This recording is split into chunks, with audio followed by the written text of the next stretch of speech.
Thank you for checking out Fieldman, Rolapp Associates Municipal Market Update for the week of January 23rd, 2023. While this is our 44th posting, it's our first one of 2023.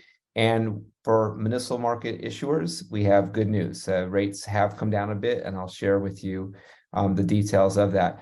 But for those who don't know, Fieldman, Rolapp Associates is a municipal advisor to government. The Municipal Market Update, or as we call it, the MMU, we attempt to post monthly. What we're hoping to do there is give our clients and the municipal industry participants just an update of how the municipal market has reacted. We try to do it in a simple form. We try not to make it too complicated.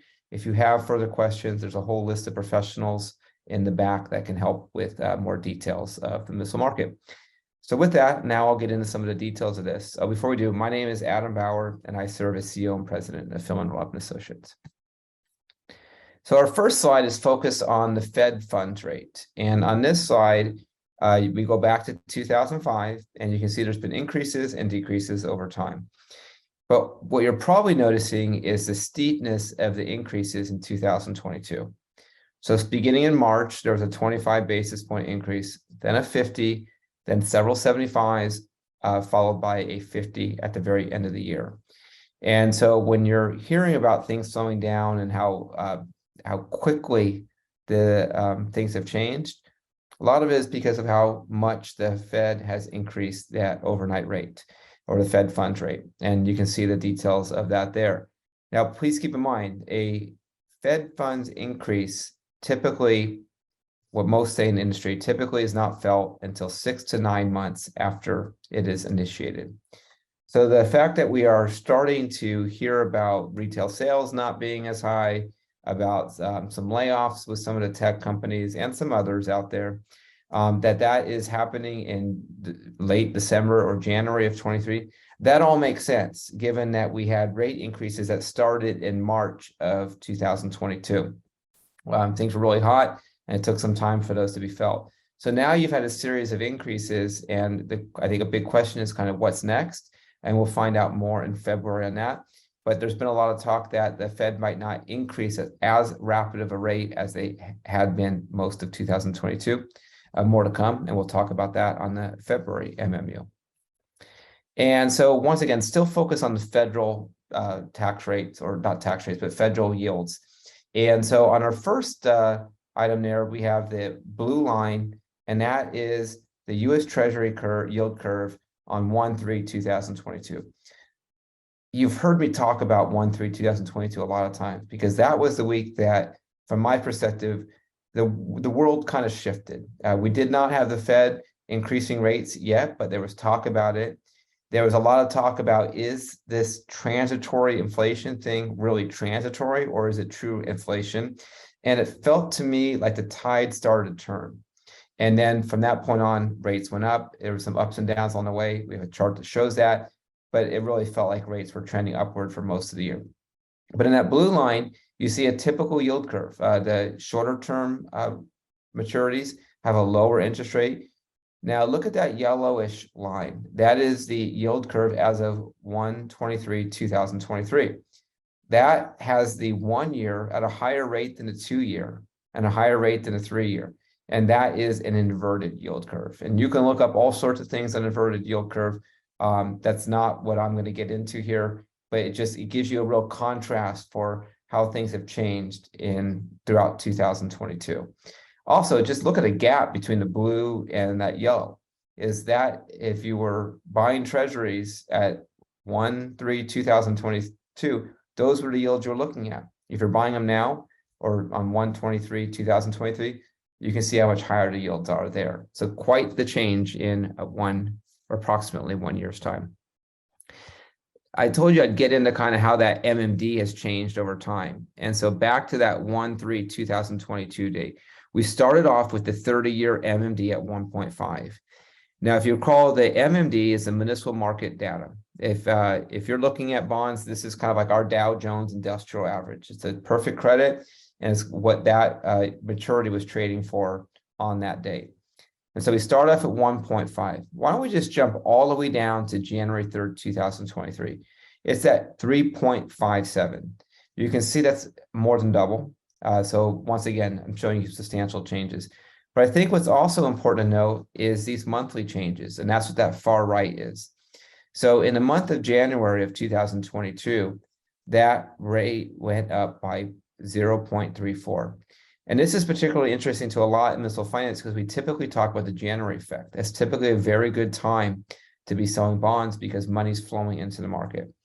Well, if you compare January to the rest of the year, January turned out to be a great time to issue because at least then you were somewhere between 1.5 and 1.84 with the 30-year MMD. But then you can see in February, the MMD, went down, up and down throughout the month, but it ended the month at the same place that we started at 1.84. But then you look at that March timeframe, so April 1st, we took a snapshot. You can see a 0.69 increase. Then in April, when you see that May 1st date there, you see 0.56. Then finally in May, things back off a bit, and you can see that June 1st. But then you see some ups and downs along the way. But let's jump down to December. In mid-November, the Fed chair, Jerome Powell, talked about, well, he didn't say it this directly. I think the market's interpretation was that there would not need to be as large of increases now that they've made some progress with the Fed funds increases. And so the fact that there's a not as large of increases caused rates to go down a bit. You can see that there, the 0.58 decline. And so, really good news. Now, between December 1st and January 3rd, rates did go up just a little, but not too much. So you can see we put January 3rd, 2023, just to give you kind of the full year of what 2022 looked like. And so now let's get into what we're looking at in January here. This is a chart where I show you interest rates on the vertical column, on the horizontal column or row. We show you the years, and the shaded bars, what those show you is the MMD range going back to 2005 for each one of those maturities. With a dark green line represents the MMD for each one of those maturities on 1/20/2023.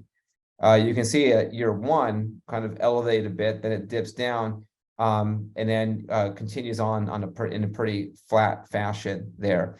But what this hopefully shows you is what we've had rates go up quite a bit. When you look at from a historical perspective, they are higher than they were the last few years, but going back to 2005, they still are not considered high. We're still about the middle range, especially when you look at the longer term maturities. And the longer term maturities are especially important because that's where you end up having a lot of your principal. Now, on our next slide, we've talked about the supply and demand. This is the demand side of things. If there's a green bar, we're showing money flowing into the bond funds. If there's a yellow bar, we're showing money flowing out. Now, if we were able to get one more week here, we start to see money flowing in. There's another important thing that in the municipal bond market right now. So the mutual funds or the bond funds are very important because of how much of the bonds that they buy.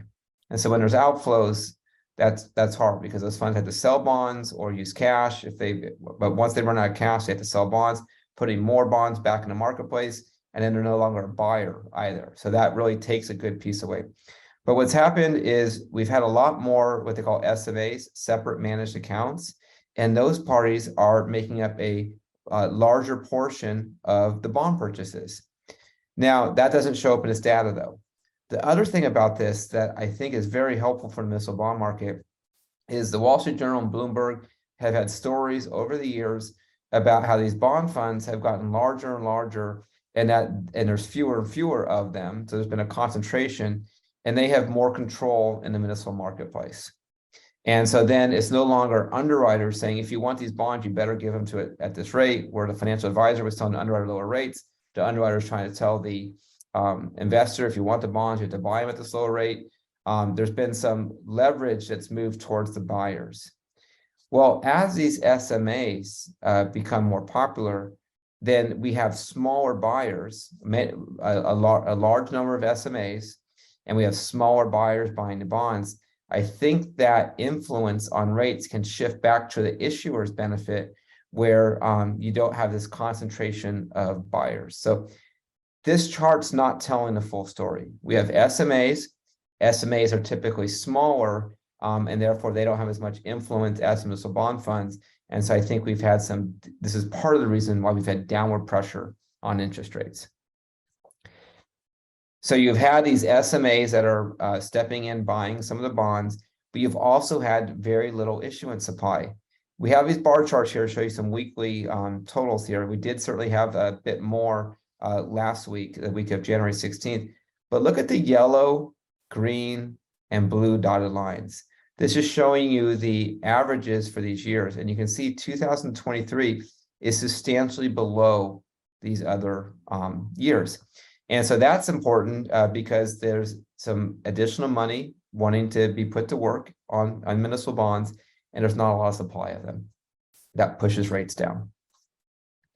On our next chart, we're showing here is just economic data that's coming up. As I've told you in the past, if one of these comes in dramatically different than expected, markets will move on that. Also, inflation is still one of the hottest topics out there. Our last slide is our registered municipal advisors. And there's we have a new person on there, but she was on before. Jennifer Bustamante is now once again a registered municipal advisor, and I'm really excited about a lot of you getting to work with her, but she's back on this list, and you'll see her information down there to the bottom right. So I thank all of you for taking time to watch the MMU. If you have any feedback or there's things you want me to address, send me a note, abauer@fieldman.com. And you can also see my contact information on the top left of this page. But thank you for your time and look forward to talking with you again next month.